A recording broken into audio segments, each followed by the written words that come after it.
una exposición completa de cada tipo de tumor, así que yo no creo que se pueda abarcar eso en el tiempo que nos ha dado la universidad. ¿Ok? Ustedes tienen que entender que cada cosa que nos irrita del resto puede ser simplemente el reflejo de las cosas que nos irritan en nosotros mismos. ¿Ok? Así que si les caigo mal a alguno de ustedes, me hace un espejo y de repente son las cosas que yo les caigo mal, son cosas que ustedes mismos tienen. ¿Ok? Entonces, ¿qué es un tumor cerebral? Un tumor en general va a ser un conjunto de células de comportamiento anormal, ¿no es cierto? De tipo neoplásico teóricamente, que ocupan un espacio dentro del cráneo, obviamente. Ya, porque si no, pues sería un tumor abdominal. Si es un tumor cerebral, se supone que está en el cerebro. ¿Ya? Hay dos tipos de tumores: tumores primarios y tumores secundarios. Los primarios van a ser las células que forman netamente el cerebro, ¿no es cierto? Dependiendo del estirpe glial, puede ser gliomas, neurocitomas, si es de tipo embrionario, puede ser un craniofaringioma, un germinoma, u otros, como por ejemplo son las meninges, un meningioma, un condroma, etcétera. Y los secundarios son las células ajenas al sistema nervioso central, que son netamente ya pues metástasis, ¿no es cierto? Que pueden ser usualmente mujer principalmente mama, pulmón y cuello uterino, ovario, ¿no? Y en el varón lo normal es primero pensar en pulmón y luego pensar en próstata o colon. ¿Ya? Algunas características importantes de los tumores es que siempre hace una masa ocupante, ¿no? Que usualmente en la tomografía se va a notar, ¿ok? Y las diferencias de repente van a ser netamente en el contenido que tienen estas lesiones, ¿no? Por ejemplo, ustedes ven acá, hay lesiones múltiples, pequeñas, con áreas aparentemente de necrosis. Esto ustedes ya debieran saberlo porque ya han hecho radiología, ¿no es cierto? Pero bueno, entonces esas cositas son importantes que ustedes las vean, ¿ya? De epidemiología, honestamente, en cuanto a la prevalencia e incidencia no nos interesa, la mortalidad tampoco. Importante saber que es el segundo órgano más afectado por tumores, después del útero, ¿no? O sea, en general. Y es decir, que la prevalencia de tumores primarios va a ser bien alta, ¿ok? La edad de presentación de los tumores es a cualquier edad realmente. Yo creo que una brecha relativamente buena para tumores es entre los 10 y los 30 años, es menos frecuente en esa edad. Ahora, recordar que los tumores en los niños, especialmente los niños menores de 5 años, usualmente el pronóstico no es bueno, ya usualmente son tumores malignos, porque tan temprana edad han desarrollado tumores, imagínense. Lo contrario pasa con las personas que están entre los 40 los 60, ¿no? Que presentan, por ejemplo, meningiomas. Más frecuente en mujeres, son tumores de crecimiento usualmente lento y los cuales normalmente van a venir a ser pues un grado 1, grado 2, en los que la resección completa del tumor nos va a garantizar una cura prácticamente de la patología. En pacientes ya adultos, nosotros tenemos que pensar en tumores un poco diferentes, ¿no? Los gliomas, por ejemplo, son tumores bastante agresivos, que se presentan por encima de los 60 normalmente, pero ahora está bien en población más joven, de repente por la exposición a tóxicos, que será, ¿no? Eh, el género es importante, particularmente para determinar o de repente pensar en algún tipo de tumor. Como les decía, por ejemplo, en el género femenino hay una respuesta mayor a los meningiomas, tal vez por estimulación hormonal. Y también masculino es más frecuente los gliomas, ¿no? Y solamente se sabe que los gliomas son tumores de no muy buen pronóstico. La raza sí importa en este caso, ¿no? Los tumores cerebrales primarios se han visto que han sido de mayor prevalencia en individuos de raza blanca, como ustedes pueden observar en la imagen de la derecha, ¿no? Este es un pata albino. La etiología en general es desconocido, ¿ok? Hay factores causales de trasfondo genético, hay herencia, como por ejemplo, si tu mamá si tu abuelito y tu abuelita tuviesen tumor, o sea, lo más probable es, y de ambos papás, o sea, lo más probable es que tú también puedas tener algún tipo de predisposición. Lo cierto es que no se encuentra hasta ahora una relación netamente directa, ¿ok? Hay tumoraciones con algunos tipos de meningiomas, schwannomas, que por ejemplo en neurofibromatosis tipo 1 o 2 se va a presentar con mayor frecuencia. Recordemos que esta enfermedad es una enfermedad de tipo recesivo, pero que tiene acumulación familiar, ¿no? O sea, mientras más réplicas del gen se tengan en en las generaciones que vienen, es más probable que la persona desarrolle la enfermedad. Yo, por ejemplo, tengo manchas café olé en mi hombro, mis hermanos también, pero yo supongo que por parte de mi papá o mi mamá, pues uno de ellos no tendría, entonces no hemos desarrollado ningún tipo de enfermedad, ¿no? En lo que ocurre, por ejemplo, lo contrario en los pacientes, como decía, con neurofibromatosis tipo 2, ¿ya? Eh, Vamos a hablar, por ejemplo, de algunos factores, ¿no es cierto? Factores genéticos, o sea, sí es cierto que hay oncogenes que pueden predisponer, ¿ya? La edad también, como hemos dicho, es importante. A mayor edad, mayor predisposición, especialmente si estamos expuestos, por ejemplo, a ciertos tóxicos. El sexo y y la herencia y agregación familiar. En factores ambientales tenemos las radiaciones ionizantes, la exposición laboral. ¿Qué referimos con exposición laboral? En algún momento lo habíamos conversado en la rotación y en algunas otras clases, ¿no? Por ejemplo, la gente que trabaja con pintura, ya la gente que trabaja, por ejemplo, en las mecánicas, en las madereras, no utiliza una buena máscara, se expone a mucho químico, tiner y todas esas cosas. Igual la gente que trabaja en cosmetología, ¿no? Los que peinan y utilizan esos sprays también usualmente pueden desarrollar algún tipo de tumor. En cuanto a inmunosupresión, se ve, ¿no es cierto?, en los pacientes con VIH, con leucemia, que pueden desarrollar linfomas, por ejemplo, ¿no? Eh, a nivel cerebral, ¿ya? Algo que es importante recalcar, por ejemplo, es eso, ¿no? O sea, no es de que la radiación te va a dar superpoderes, no, pues es completamente diverso. Ahora, el uso de celulares, no se ha demostrado hasta ahora que el uso de celulares tenga algún tipo de incidencia en el desarrollo de tumores. Lo que sí, por ejemplo, es mm, la exposición, por ejemplo, a antenas de alta frecuencia o torres de alta tensión. La gente que vive por ahí tiene un factor más de que puede desarrollar. La gente que trabaja en minería ilegal puede trabajar con mercurio, por ejemplo, la intoxicación por plomo también.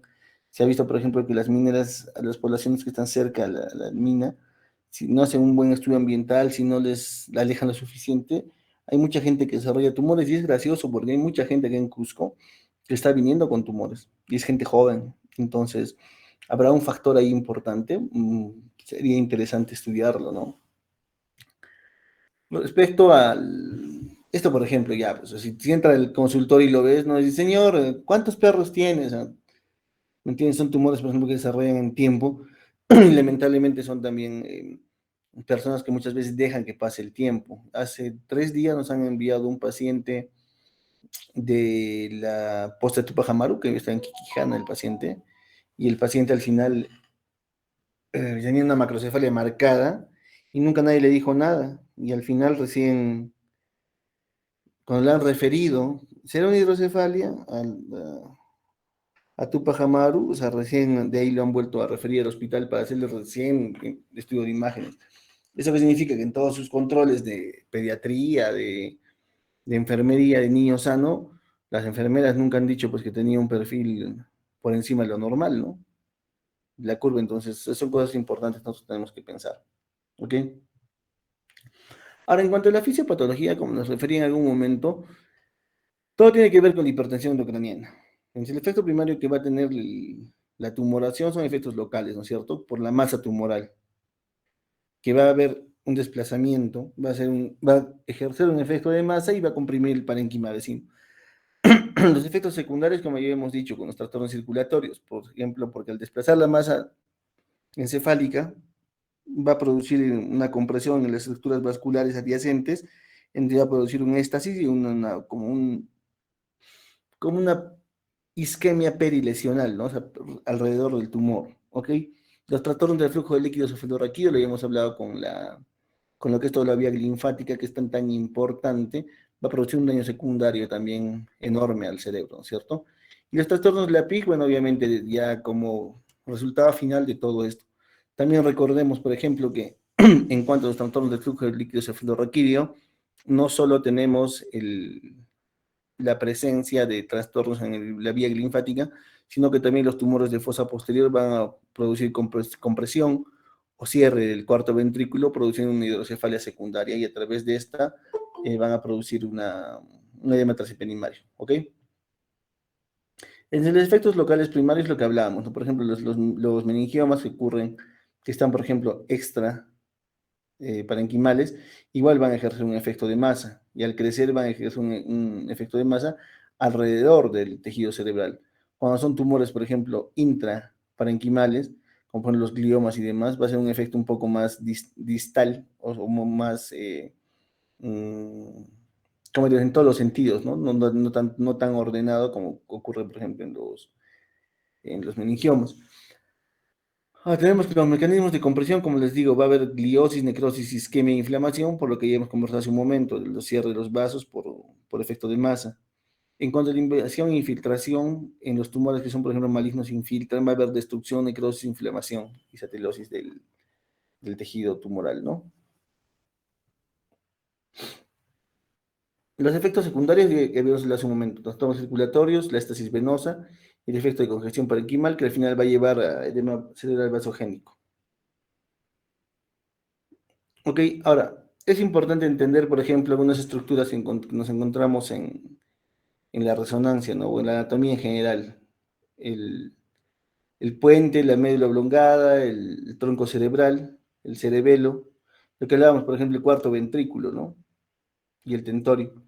Es importante entender esto para ver y entender las complicaciones y la clínica de los tumores supratentoriales e infratentoriales. Si son supratentoriales que van a ir por encima del tentorio y todo el parénquima, va a depender mucho de la localización del tumor. Es por eso que cuando hablábamos, por ejemplo, de síndromes de frontal, temporal, parietal, occipital, era importante en el sentido de que podemos más o menos adivinar, o no tanto adivinar, sino de repente correlacionar y inferir la localización del tumor dependiendo de la clínica que presente. Cuando son tumores de fosa posterior, el problema no es tanto el tumor, sino el efecto de masa que produce y las complicaciones de estas, ¿no? O sea, si es un tumor, por ejemplo, que se encuentra a nivel del cuarto ventrículo o detrás del cerebelo, va a cerrar este espacio y va a producir una hidrocefalia. Al producir la hidrocefalia, va a tener la clínica de hidrocefalia y hipertensión ucraniana, que es náuseas, vómitos, cefalea, y esta sí es una emergencia. Muchas veces lo que nosotros hacemos en este tipo de tumores es primero colocar una válvula de derivación ventrículo-peritoneal para aliviar esta hipertensión y posteriormente ya encargarnos del tumor en sí. Entonces, miren, por ejemplo, los tumores de fosa posterior, ¿no? Ahora, en los tumores de fosa posterior, por ejemplo, hay una serie, una variedad de tumores. El ependimoma es uno de ellos que se presenta en la edad pediátrica, pero que cuya resolución, si es que es una exéresis total del tumor, va a ir bastante bien. ¿Ok? Ahora, tenemos que ver que, por ejemplo, que el factor de crecimiento endotelial, que es, estas son siglas en inglés, ¿no es cierto? ¿Ya? Va a tener que verte mucho con el crecimiento del tumor. Pero lo cierto es que esas son cuestiones más que más del estudio pues, de la rama de patología, de inmunología, que no son cosas que como parte de nuestra cultura médica, es importante entender que sí hay un factor de crecimiento endotelial que ayuda a que el tumor crezca, pero como parte netamente neuroquirúrgica es una cuestión que no va a cambiar el, el pronóstico o el tratamiento que nosotros tengamos que dar últimamente, ¿no es cierto? De que hablamos en efectos secundarios regionales, el trastorno de flujo líquido cefalorraquídeo, más que todo se va a referir a la parte de la hidrocefalia, ¿ok? Pero nosotros vamos un paso más allá, recuerden ustedes de que al interrumpirse también lo que es todo lo que es la vía linfática, un tumor de tamaño regular, también va a producir más daño secundario alrededor de las lesiones, entonces es importante que ustedes tengan que ver, ¿ok? Igual, tumores de fosa posterior, lo más probable es que sea un ependimoma, ¿no? Especialmente en edad pediátrica. Ahora, es diferente, y ustedes necesitan entender eso, ¿no? Ver un tumor de este tamaño, un tumor pequeño, es cierto, con un centro más o menos necrótico, que inclusive se podría pensar que es un granuloma, a tener, por ejemplo, un tumor de este tipo, ¿no? Un tumor gigante, que en el caso, por ejemplo, nuestro tenemos que ver algunas características, ¿no? En este tipo de tumores. Entonces, en las cuales, por ejemplo, sería Eh, ¿quién se ha rotado con nosotros? Ya, Daya, ¿qué crees que es esa masa blanca?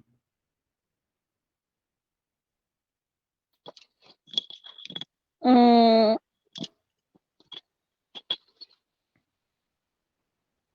No sé, doctor, de repente un... Tumor. Pues no sé, pensé que podría ser un meningioma, pero no, Ya, claro, o sea, no exacto, tiene, estás bien, es pero ya, grande. perfecto. Pero ¿por qué piensas que es un meningioma? Mm, primero porque en la imagen B pues, parece que tuviera la cola dural, el meningioma, en lo que es la tomografía, en lo que es la tomografía. O la Sobre resonancia todo, igual se va a ver con la dural, ¿no? ajá, Podemos asumir más o menos de que esta estructura de acá abajo, esta puntita de acá, es la colita dural, ¿no? Va a ser un tumor bien ujú, definido, un tumor que no invade aparentemente el tejido subyacente. Y son tumores casi siempre así bien formados, ¿no? Que parecen mandarinitas, por así decirlo. Entonces, eso es importante que ustedes entiendan, ¿ya? Lo que vamos a hacer hoy día es un poco principalmente eso,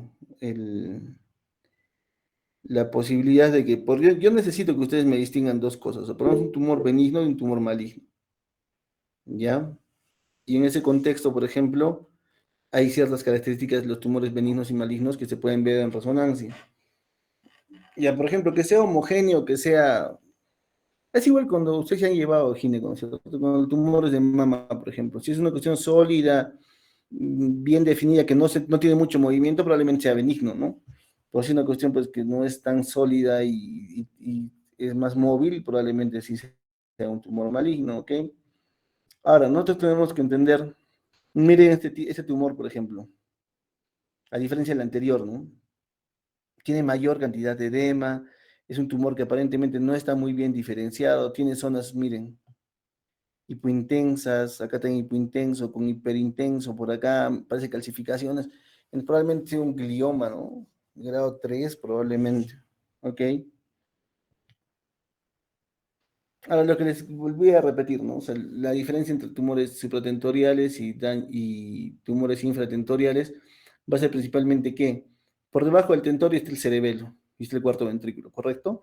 Entonces, la clínica normalmente de esos tumores va a ser clínica de síndrome cerebeloso, o sea, ataxia, diadacocinesia, nistagmus, ¿no? No sé, pues, eh, afasia cerebelosa, ¿no? Una habla lenta, o, o va a hidrocefalia, y en el caso de los supratentoriales va a depender mucho del área donde se encuentre. Recordar también que algunos tumores infratentoriales, por ejemplo, por su ubicación, van a comprometer los pares craneales bajos. Entonces, si ustedes encuentran, por ejemplo, en consultorio un paciente que tiene problemas de deglución, o lo que hablábamos en el examen, ¿no? Que no puede levantar el hombro y no encuentran una causa, por ejemplo, en la resonancia de columna cervical no encuentran una lesión, no hay antecedente de trauma, tenemos que pensar en algún momento en una lesión arriba, ¿no? Ahora, recordar también, por ejemplo, que las lesiones bilaterales de tumores, o sea, la clínica bilateral en tumores es rara, casi siempre va a ser de un solo lado, ¿no? Hemiparestesia, ¿no? Es bien raro que tenga algún tipo de lesión, porque no tendría sustrato anatómico para tenerlo, ¿ok? En la clasificación se puede hacer de diversas formas, ¿no? Según su topografía, lo que hablábamos, supratentoriales, infratentoriales, según el origen histológico, dependiendo de la célula de la cual van a derivar, y según su grado de generación, ¿no? En benignos o malignos, ¿ok? Como les vuelvo a decir, yo no necesito que ustedes sepan todo esto, porque incluso la clasificación luego se cambia, solo los meningiomas tienen más de 15 tipos de meningiomas, yo no les voy a pedir a ustedes que se lo sepan todos, porque es más, yo creo que muchas veces ni siquiera nosotros sabemos todo, porque al final lo que nosotros buscamos es sacar el tumor, enviar la patología y que patología nos ayude a definir qué tipo de tumor es. Si bien es cierto, podemos tener una presunción diagnóstica, igual la conducta clínica netamente quirúrgica no va a cambiar, excepto de repente los gliomas de alto grado que podemos pensar de que valga o no valga la pena recetarlos, pero eso vamos a hablar en un momento, ¿ok? En sintraxiales podemos hablar de los hemisféricos córticos subcorticales comisurares ventriculares y los diencefálicos, los talámicos pineales hipotalámicos. ¿Importa mucho? No.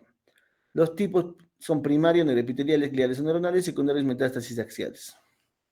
Con una cuestión, como les vuelvo a repetir, netamente informativa. ¿Ok? En los tumores supratentoriales extraaxiales tenemos los meningiomas, los celulares, los cisternales, los tipos primarios, como son, por ejemplo, el meningioma, tumores celulares y tumor epidermoide, y una vez más los tumores netamente metastásicos, ¿no?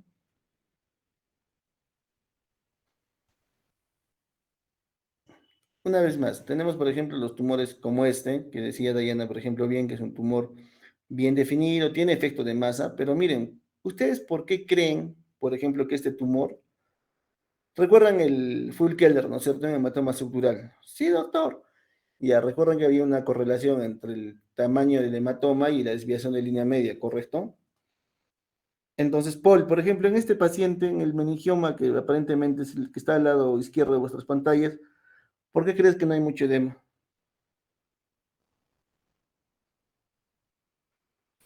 Mm, ¿Por qué está por fuera, doctor? Sí, es una buena opción. ¿Alguien más que tenga una idea? Ahora, mientras alguien más piensa, veamos nuevamente, ¿no? Miren la colita dural que tiene el meningioma. ¿Ya? ¿Alguien más que tenga una idea de por qué este tumor tan grandote no está desviando tanto línea media? Doctor, puede ser porque es un proceso crónico. ¿Quién eres? Gonzalo. Gonzalo, está bien, o sea, es eso, o sea, el tumor empieza a crecer poquito a poquito. Empieza a crecer poquito a poquito, se va acomodando el cerebro. ¿Me entiendes? Entonces, eso es importante entender. Esos tumores demoran en crecer. ¿Ya? Eh, a diferencia, por ejemplo, de los gliomas de alto grado, que son un poco más agresivos, crecen más rápido y ejercen mayor cantidad de efecto de masa. Ya, ahora esto no, ¿qué ocurre, por ejemplo? Muchas veces las personas, y yo siempre les digo, es una rotación, ¿no? Están andando felices por la calle con sus tumores en la cabeza y nadie sabe. Se caen, se golpean, y al golpearse también, así como hay edema en el cerebro, también el tumor se dematiza. Entonces comienza a dar una clínica más florida y es donde se hacen una tomografía y encuentran el tumor. ¿Ok? El tumor que está al lado derecho de vuestras pantallas, ¿qué creen que sea?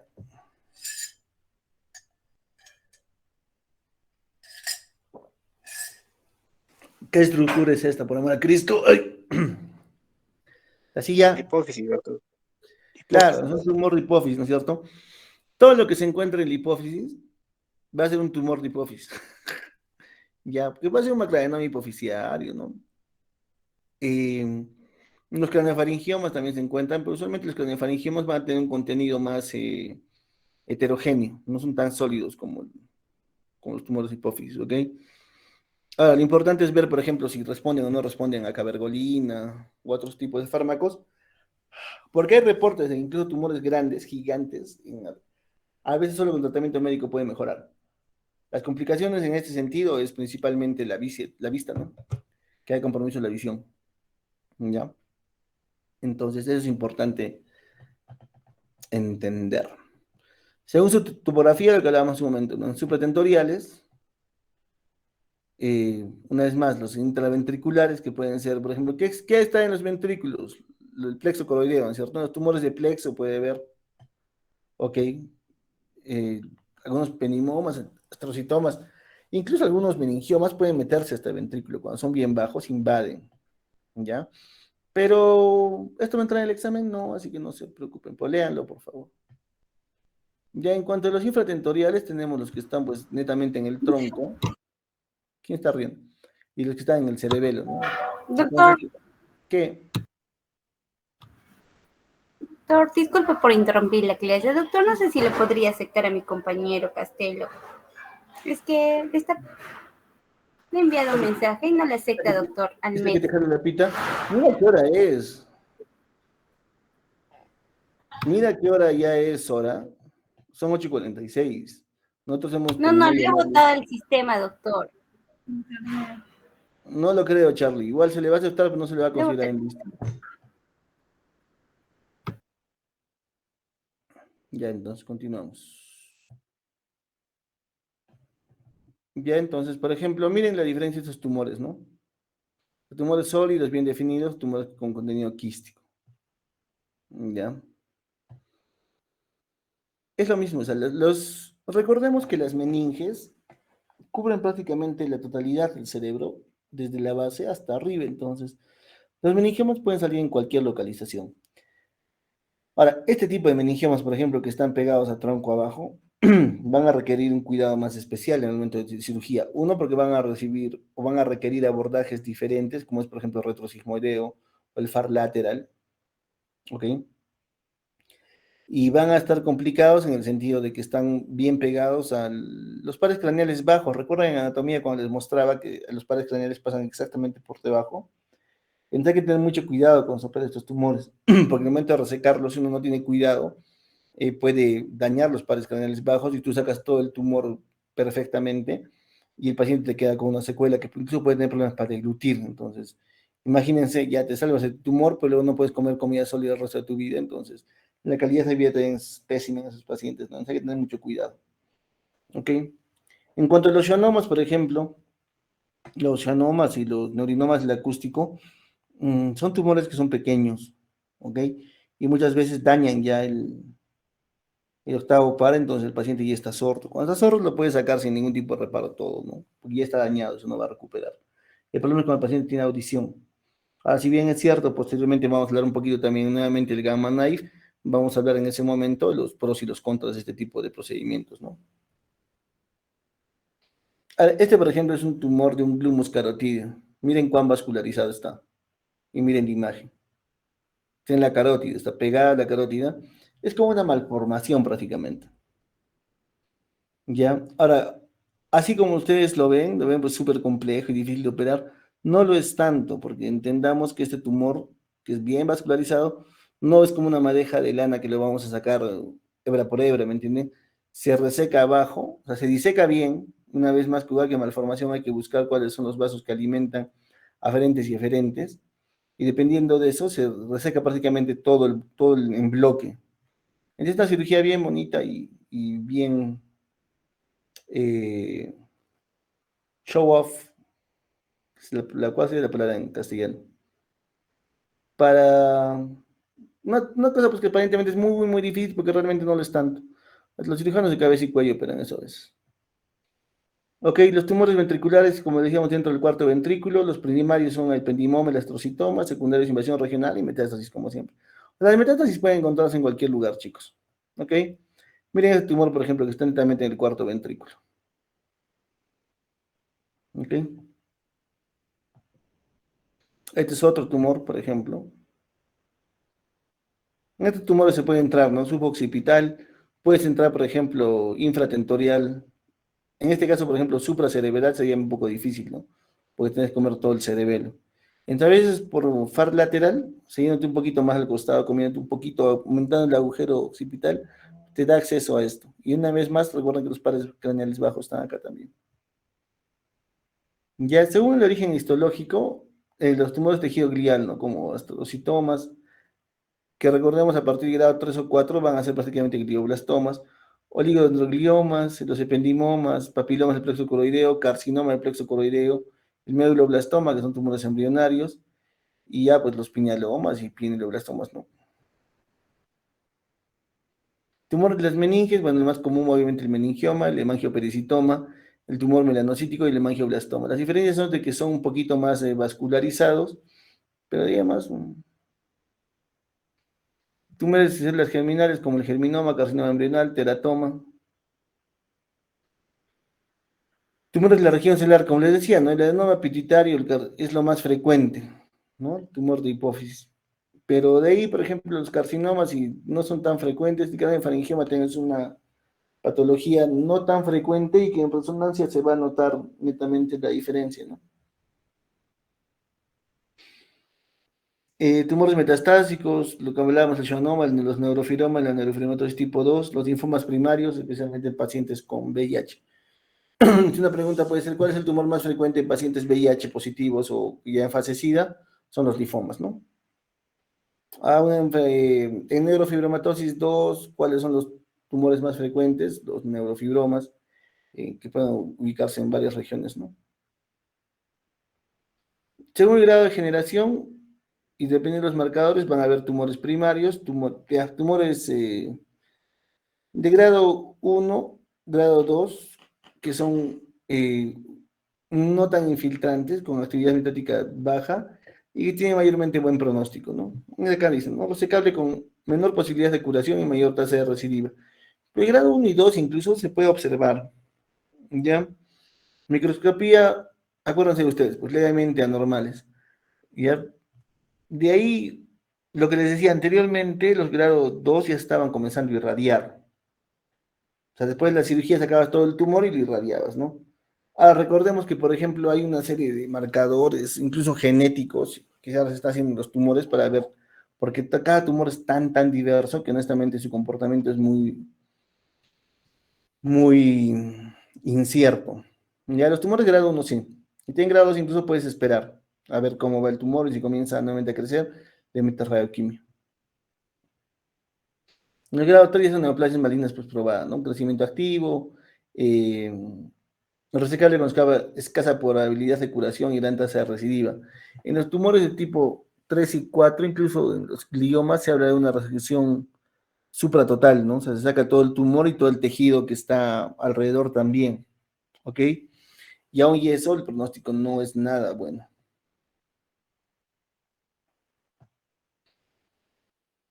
Respecto a los tumores benignos, por ejemplo, desde el punto de vista de biología, la histología va a estar bien diferenciada, tejido normal, y va a tener un crecimiento lento, marginación o encapsulación. Esto, por ejemplo, en patología nos dan a través de las diferentes tinciones con inmunistoquímica, ¿no? Como el KI67, por ejemplo, que nos da el índice de mitótico. Entonces, que eso es importante, ¿no?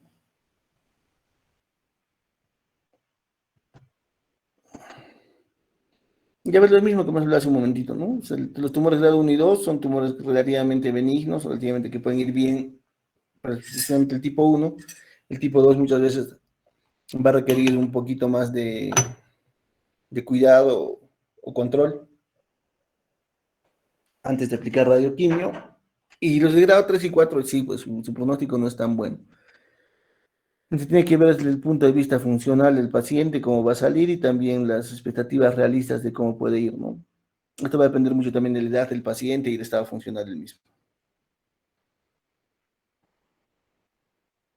Entonces, miren, por ejemplo, la diferencia, ¿no? Lo que hablábamos hace un momento. O sea, un tumor relativamente benigno va a ser un tumor que no infiltra, bien diferenciado y que, bueno, es intraxial definitivamente, ¿no? Pero un tumor, por ejemplo, maligno tipo glioblastoma, ya se ve con una masa que infiltra y que muchas veces no va a ser tan fácil de resecar por la extensión que tiene y el compromiso dentro del parénquima, ¿no? Ahora, en este tumor, por ejemplo, en este gráfico principalmente, definitivamente el pronóstico, pues asumiendo que fuese un paciente, es mucho mejor porque es lado derecho que izquierdo. Recuerden que siempre el lado izquierdo es el lado normalmente más funcional, ¿no? Es una vez más esta imagen, por ejemplo, cuidado que me digamos, un hematoma epidural es netamente pues una masa intraxial bien delimitada, bien formada. Entonces, esto pertenecería a lo que hablamos en tomografía, por ejemplo, esto se va a ver así nada más, ¿no? Probablemente sea un meningioma, incluso que está parcialmente calcificado, porque miden la densidad, por ejemplo, ósea con la densidad del tumor, ¿no? Ahora, en estos meningiomas, por ejemplo, sí se nota mucho más la colita dural, ¿no? Miren esta parte de acá, mucho más intenso.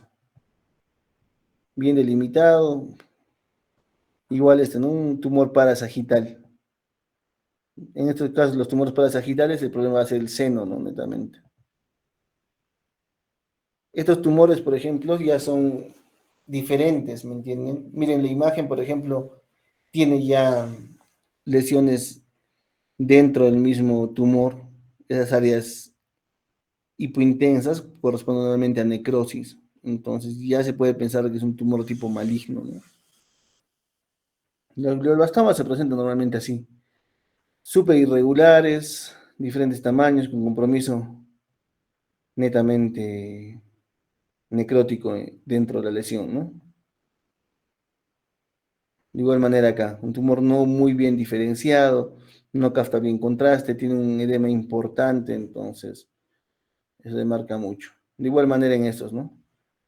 Miren, por ejemplo, este glioblastoma. Acá igual, uno y acá hay otro. Muchas veces pueden pensar también, por ejemplo, en abscesos, o sea, es posible.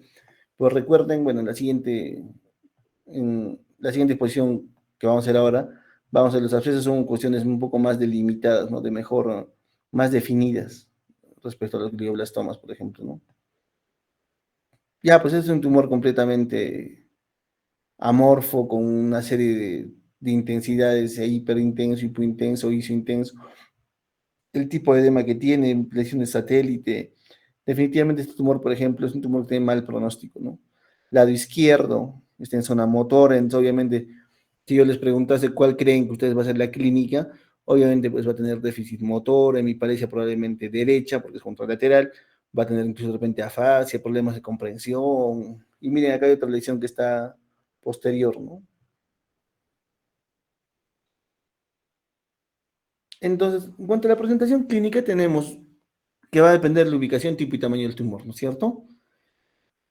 Va a dar síntomas globales, como son la cefalea, convulsiones generalizadas, disminución del nivel de conciencia, difusión neurocognitiva, signos y síntomas funcionales con respecto a hipertensión craneana. Y los focales, bueno, convulsiones parciales. Como si tengo un tumor pequeño, como les vuelvo a repetir, en el área motora, del lado izquierdo, pues, entrar pues una topografía más del lado derecho, y también parcial, ¿no es cierto? Debilidad motora, pérdida de sensibilidad es importante, la afasia, como les digo, si es que está en zona parietal, disfunción visual, si es que son, por ejemplo, tumores de hipófisis, que ya han crecido bastante y compromete lo que es el quiasma, van a tener definitivamente disfunción visual. Recordemos también que el problema de la disfunción visual es de que muchas veces no se ve sarcásticamente hasta que ya el tumor está muy grande, ¿no? Y está afectando.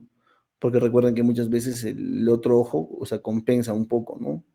Trastornos cerebelosos en tumores de fosa posterior y disfunción de nervios craneales, como hemos mencionado hace un momento. Entonces, una vez más, la manifestación global va a ser el tipo de cefalea, que si bien es cierto, nosotros tenemos que diferenciar. Habíamos hablado que la cefalea es un síntoma muy, muy importante y que tenemos que diseccionar de manera mm, muy, muy incisiva en el momento del anamnesis, ¿no? Preguntar, por ejemplo, ¿desde hace cuánto tiempo duele? No sé, me duele desde hace 6 meses, doctor. Ah, ya, señora, pero ¿y el dolor ha ido incrementando? Sí, doctor, entonces una forma, o no, entonces una forma fácil de que ustedes le pregunten, por ejemplo, y si, bueno, señor, y antes cuando le dolía, ¿usted qué tomaba? Yo tomaba paracetamol, doctor, y ahora qué está tomando tramal, pero antes me pasaba con el tramal, ahora no me pasa. Entonces ya, pues hay que abrir ahí, hay que parar las orejas y decir, pues es un dolor probablemente holocraneano, probablemente no, pero es un dolor que ciertamente en el tiempo ha ido evolucionando y ha ido cambiando, ¿no? Recordemos que las migrañas y las cefaleas tensionales son diagnósticos por descarte y que son cefaleas o migrañas que usualmente van a mantener su comportamiento en el tiempo, ¿no? O sea, cada vez que reniego me duele, cada vez que estoy con mucho estrés me duele, y me duele un día y ahí se me pasa, ya. Y tengo escotomas y tengo náuseas y vómitos, pero pasa y se mantiene en el tiempo. En cambio, el dolor de cabeza, por ejemplo, que se ha comenzado a ser más intenso cada vez, que necesita analgésicos más fuertes cada vez, o que ya finalmente no deja dormir al paciente, que lo despierte en la noche por el dolor, o sea, ahí es un dolor que tenemos que netamente pedir algún tipo de examen de apoyo diagnóstico, ¿no? Netamente imágenes. Ahora, recordemos que en algunos casos, por el éxtasis venoso, por el aumento de la PIC durante la madrugada, algunas cefaleas pueden ser más frecuentes durante este periodo de tiempo, ¿no? Convulsiones, también bastante frecuentes. Recordemos que algunas patologías, algunos tumores, muchas veces debutan con convulsiones, ¿ya? Especialmente en la gente joven, al igual que las malformaciones. Entonces, nuevamente, si no tenemos un paciente joven que convulsiona, tenemos que pensar o en malformación o en tumor, ¿ya? Típicamente repetitivas y estereotipadas, sí, porque recordemos que este tipo de convulsiones van a tener una causa netamente objetiva, que es la masa. Entonces, la masa al encontrarse en un solo lugar que no varía de posición, eh, va a producir un tipo de convulsión que va a ser típicamente repetitiva, ¿okay? Y con las mismas características.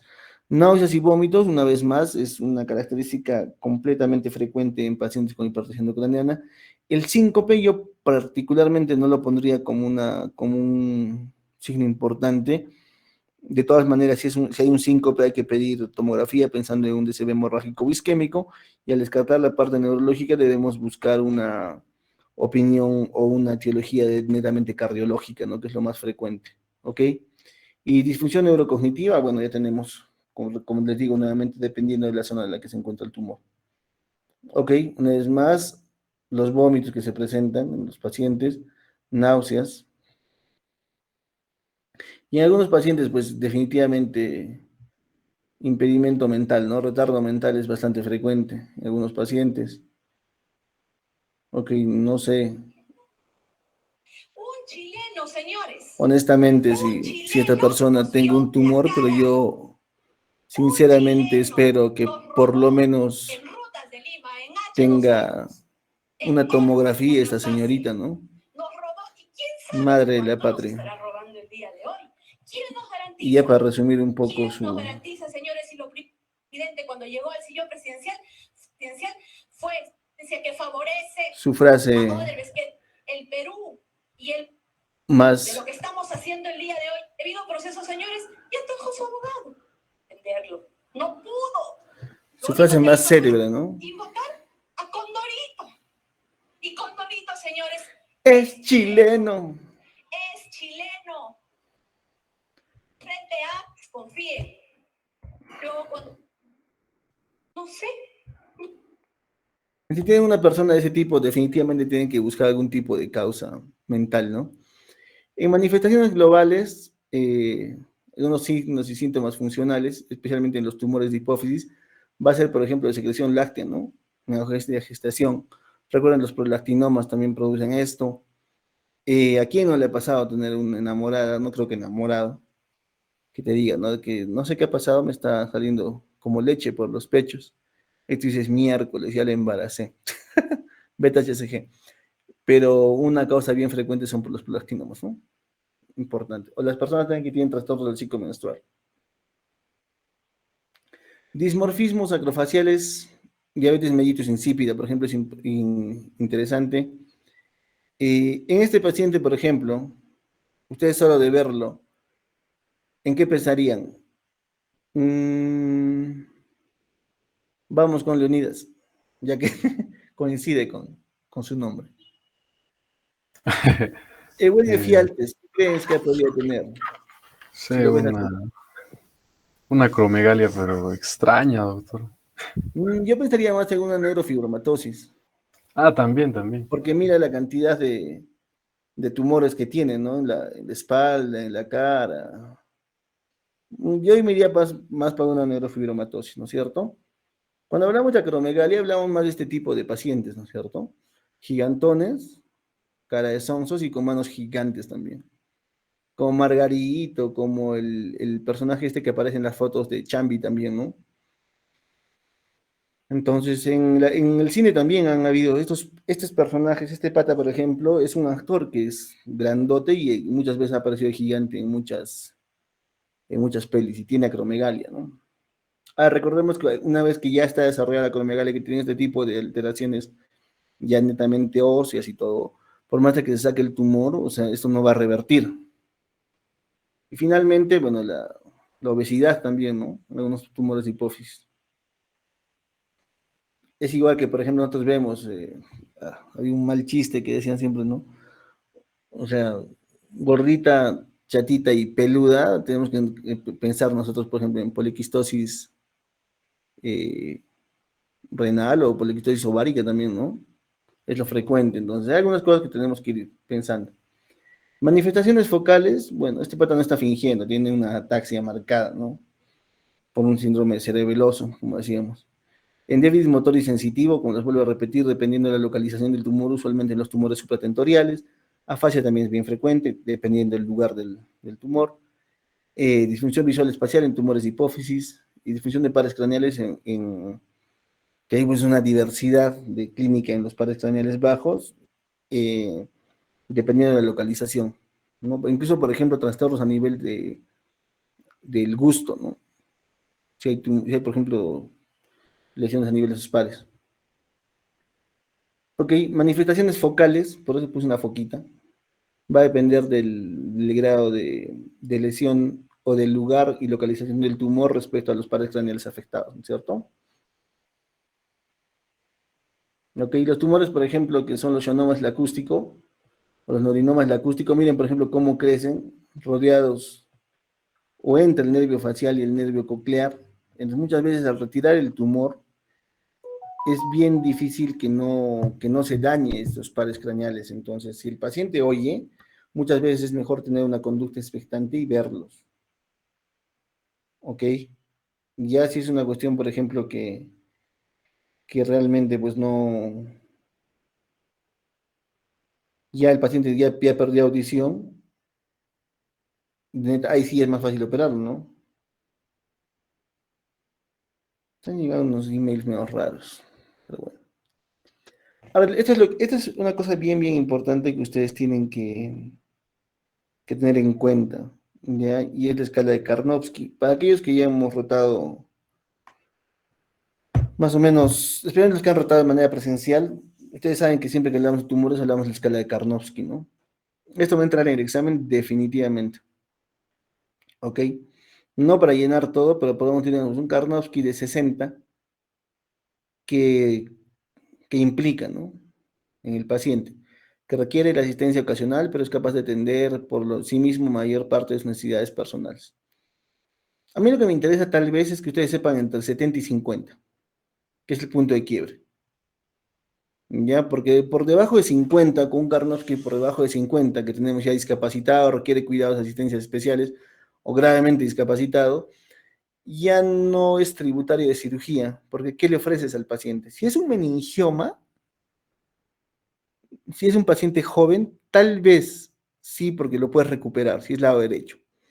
Pues si ya ves pues, que hay una lesión muy, muy grande, a veces es bien complicado, porque igual le vas a sacar el tumor y lo vas a dejar vegetal, ¿no?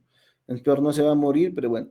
Especialmente los pacientes con glioblastomas son decisiones bien difíciles de tomar. Entonces el Karnofsky es una buena escala para aplicarla. Recuerden que si bien es cierto, por ejemplo, la escala de Glasgow ha sido creada netamente para trauma craneoencefálico, así como el Karnofsky, por ejemplo, ha sido más que todo creado para ver la parte de, de lesiones tumorales. Ambos se pueden extrapolar incluso a otros, yo creo que se pueden extrapolar a otro tipo de patologías, ¿no? Incluso desde el punto de vista eh, quirúrgico para columna incluso, ¿no? Porque si es un paciente, por ejemplo, que tiene 80 años, tiene una lesión medular con un Frankel A y vive en la punta del cerro, o sea, ¿para qué ya lo operas, no? Si este es un Frankel A y tiene una lesión marcada, mejor lo dejas con su corset y que se vaya a su puna, ¿no? Porque operarle más riesgo de infección, le incomoda más, le va a doler, entonces es importante también determinar, ¿ok? Entonces, ¿esto va a entrar al examen? Sí. Criterios para cirugía es bien importante. Como les digo, es una decisión muy, muy compleja. Eh, yo que en Cusco he encontrado mucho de deriva de Lima, deriva de Lima, deriva de Lima, deriva de Lima. Y lo cierto es de que muchas veces no es solo el hecho de derivarlo, sino también entender qué le podemos ofrecer al paciente. ¿Ya? Ahora, muchos de ustedes tienen la idea de que primero hay que hacer la biopsia para luego operar sabiendo qué tipo de tumores. Lo cierto es que en el mismísimo INEM, o sea, ¿para qué lo operas dos veces? O sea, lo voy a abrir para morderle el tumor, veo que es benigno, maligno, y luego nuevamente lo voy a abrir para tratar de sacar todo el tumor. O sea, es ilógico. Lo mejor es siempre intentar a la primera sacar todo el tumor, porque ya con neuroimágenes nosotros tenemos una idea bastante eh, real de cuán benigno, maligno puede ser el tumor. Entonces, yo creo que la biopsia actualmente está muy, muy venida de menos. Ahora, hay colegas que en Lima, por ejemplo, de que primero te hacen la biopsia, te cobran una cantidad y luego te operan el tumor y te cobran otra cantidad. O cuando es, por ejemplo, un tumor maligno que sabes que no vas a operar, dices, pucha, este paciente no lo voy a operar, pero por lo menos le haré la biopsia, ¿no? Para ver qué cosa es. Y ya, pero ustedes saben que a través de las imágenes ya más o menos podemos saber qué es. ¿Me entienden? Estudios funcionales sí es importante, especialmente en el contexto de los tumores de hipófisis, por ejemplo, ¿no? Uno, todo lo que es el perfil hormonal. Es importante hacerle un buen perfil hormonal, que lo vea, por ejemplo, el endocrinólogo, manejar la parte endocrina antes de operarlo y después de operarlo, y otros la parte oftalmológica, ¿no?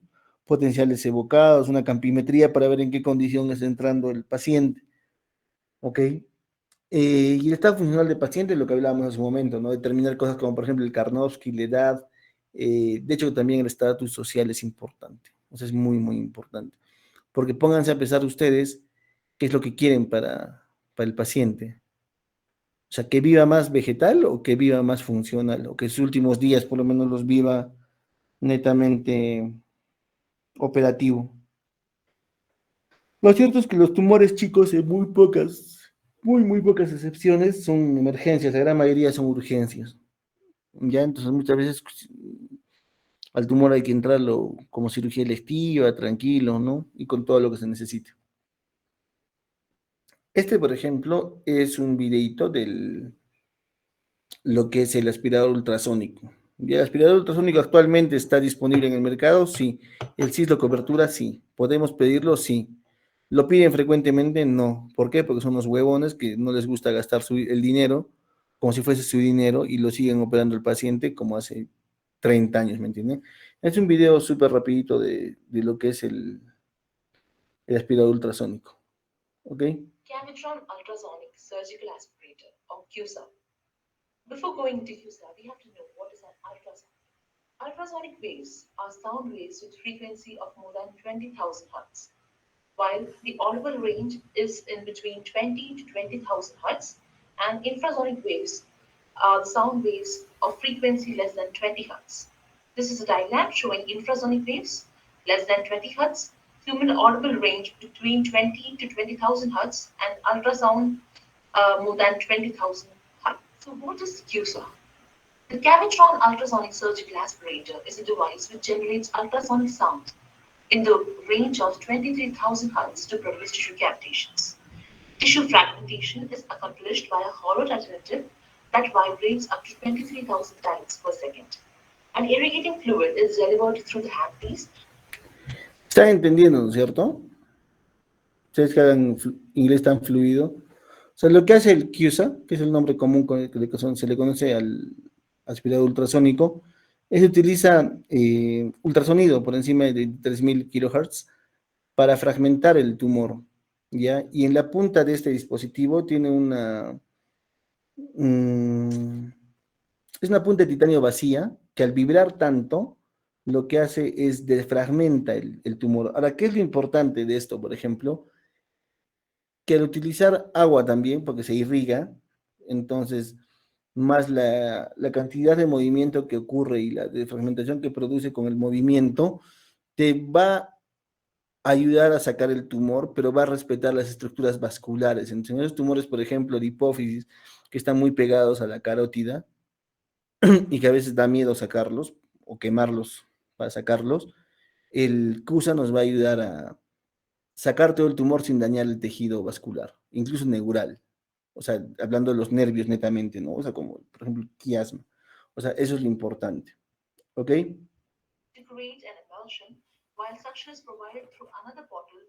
Y con un aspirador que va pegadito al aparato, lo va jalando. Can be used in non-elastic media such as water to create a cavitation effect. Cavitation is the process of boiling in a liquid or vapor formation as a result of pressure reduction rather than heat addition. Tissues with weak intracellular bonds and high water content, such as tumors and lipomas, are easy to fragment, whereas tissues with strong intracellular bonds, such as nerves and vessels, resist fragmentation. Coming to the effects, on the tissue interface. Ahora es lo que dicen, ¿no? O sea, es importante nosotros ver que esto funciona desde el punto de vista que recuerdan que el tejido tumoral es un tejido que está altamente necrótico o ya en degeneración.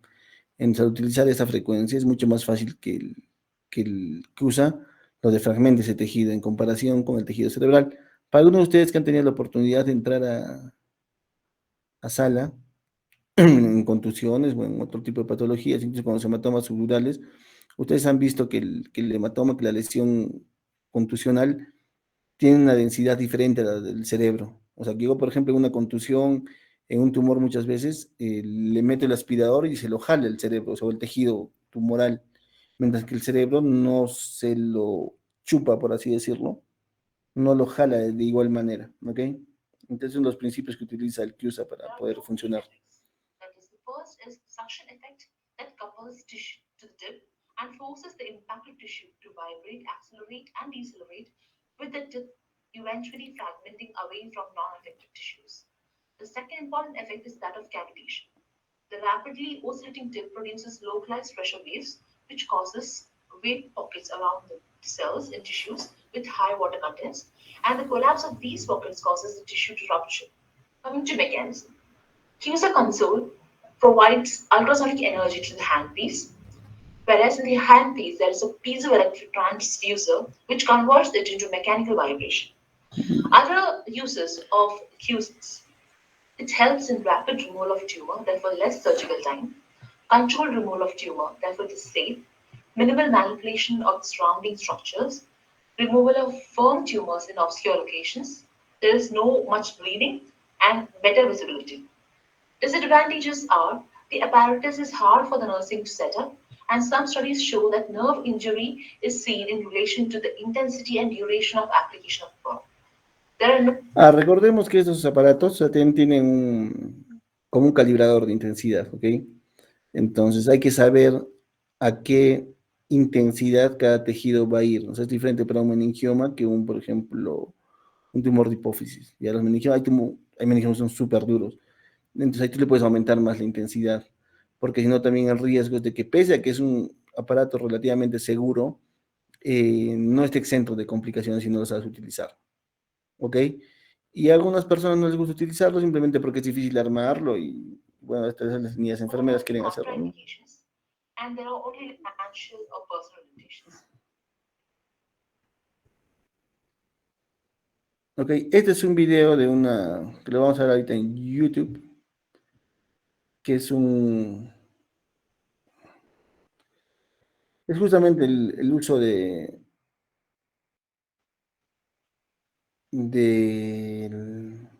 aspirador ultrasónico. Ahora van a ver, pero por ejemplo, este patín no lo utiliza de manera tan prolija como podría, ¿no? Van a ver ustedes. Chun, chun, chun, denme un segundito.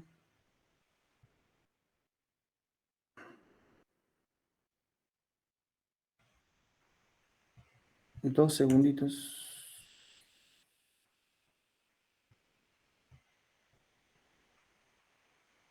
Y entonces vean ustedes, por ejemplo, cómo comienza a sacar todo el tejido y miren cómo raspa. Sigue sangrando y todo, pero como les digo, las estructuras vasculares se van a respetar bastante.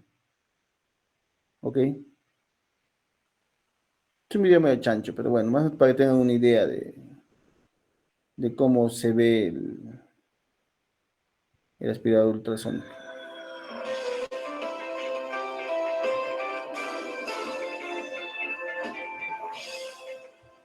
Noticias, Kun. Vamos a ver. Ahora, este video creo que sí está completo, o nos van a permitir verlo. Tampoco, vamos a mirar en YouTube este video. Este video es un video un poco más largo, ya que es una cirugía completa de una exéresis de tumor. Ya para ustedes que están en vuestras casitas y que probablemente hasta que sean internos no van a entrar a ver una cirugía en vivo, para que tengan más o menos la idea.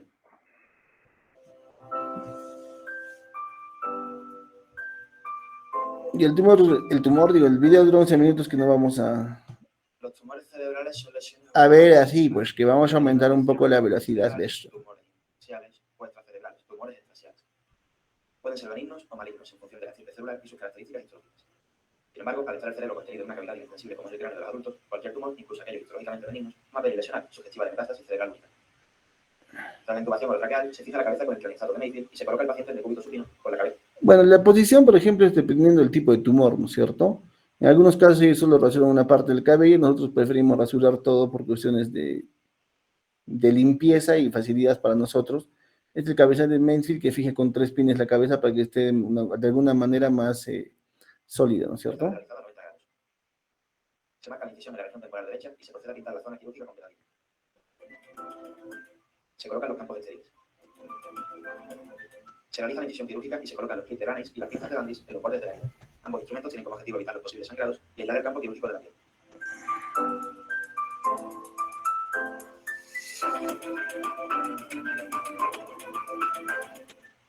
Se realiza la apertura del colgajo óseo o craniotomía con motor de alta velocidad. El craniotomo, por ejemplo, tiene autopar, entonces no hay ningún problema, ¿no? El procedimiento lo está realizando el residente para que el asistente no tenga la mano temblorosa en el momento que realiza la cirugía, ¿no? Están sacando el huesito. En el caso de ellos, por ejemplo, incluso utilizan ecografía intrasop. Ya le puse los puntos de Dandy para que no se cuelgue. Y está colocando los puntos de Dandy. Es exactamente igual a lo que nosotros hacemos, ¿cierto? Antes de abrir la madre se localiza la lesión con ecografía intraoperatoria. Y acá por unos fintosazos están utilizando ecografía. Este paso se repite en todas las cirugías cerebrales antes de proceder a poner el cerebro como forma de minimizar el riesgo de contaminación a partir de otras estructuras como la piel. Se abre la madre y se procede a la introducción del microscopio dentro del campo quirúrgico. Ahora miren, ustedes tienen que ver que, por ejemplo, una cosa es ver la lesión tumoral en la resonancia, en la tomografía, y otra cosa es verla directamente en el parénquima, ¿no? No se ve muchas veces mucha diferencia. Ya, este tejido de acá, por ejemplo, que es un poquito de otro color, eso es tejido tumoral. Acá obviamente ya, pues por la parte que está netamente con más vascularización, ¿no? Pero ese tejido perilesional muchas veces se mantiene así, entonces es un poco más difícil operar. Está haciendo la cortectomía, está abriendo el área del tumor. Se rodea la lesión y se va secando con bipolar, aspiración y lentinas. En el caso, por ejemplo, de ellos, o sea, hacen hacer una resección total, pero o sea, sin hacer, por ejemplo, lo que es el debulking, ¿no? El sacar el tumor por dentro, lo que siempre les explicaba, que es como una granadilla, que tienen que comer todo por dentro para hacerse más espacio. ¿Por qué? Al manipular todo ese tumor y estar haciendo lo que están haciendo, están empujando más el cerebro a los costados, están ocasionando más daño. Entonces es más fácil chuparte todo por dentro, hacerle el hueco y luego nuevamente manipular los bordes para encontrar los bordes quirúrgicos, ¿no? Ahora acá, por ejemplo, sí ya se ve una zona más diferenciada, incluso ya miren, acá le han puesto el cotón, ya se está diferenciando el tumor, entonces hubiese sido más fácil para ellos, creo yo, comer todo por dentro y luego una vez que ya la masa se ha realizado la exéresis interna, es más fácil manipular esto sin necesidad de contusionar o manipular más el cerebro.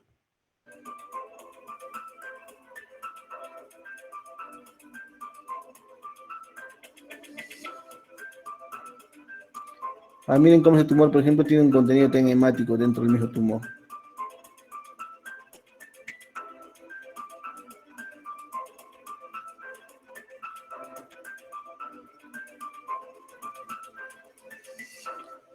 Ahora esos tumores que salen así en bloque, que son bien diferenciados, probablemente sea algún tipo de meningioma, ¿no?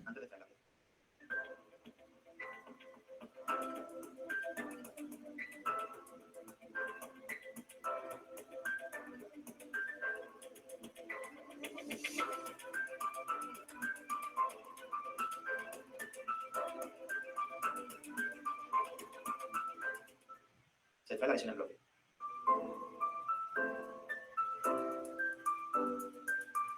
Ahora, ¿esa resección tiene algún tipo de ventaja respecto al hacer el debulking? Ninguno. Ahora miren, por ejemplo, en los bordes está quedando restos de tumor, que ellos no están viendo y no están quemando. Acá, por ejemplo, en la parte superior hay un pedacito de tumor, miren. Igual acá. Se realiza montaje cuidadoso. Acá también en el fondo todavía queda un pedacito de tumor, miren. Este es tumor.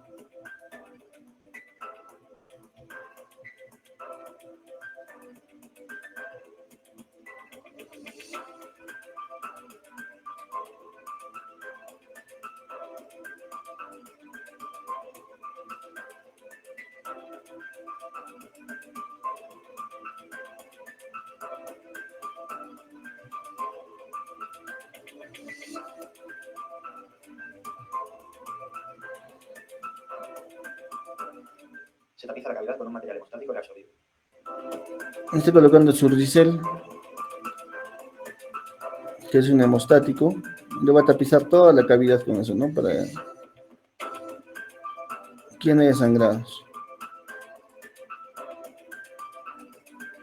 Ya bajó el edema, miren cómo está más laxo el cerebro, porque le han hecho un hueco ahí. Una vez extirpada la lesión, se revisa la cavidad con microscopio y con ecografía. Ecografía, mis polainos. Colocamos mini placas en el colgajo óseo madre una vez fijado el hueso. Bueno, y finalmente colocan el hueso y chao. Yes. Ahora miren ustedes eso que acabamos de ver.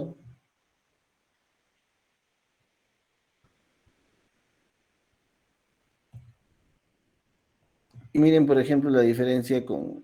Carajo. Perdón por la palabra. Una vez más nos iremos fuera de esto porque no solo se puede ver en YouTube. Ya, esta es una cirugía con amarillo 560, que es un tipo de fluorescencia que se utiliza en los microscopios. Y ustedes mismos van a ver dicha diferencia respecto a lo que acabamos de ver en la primera cirugía.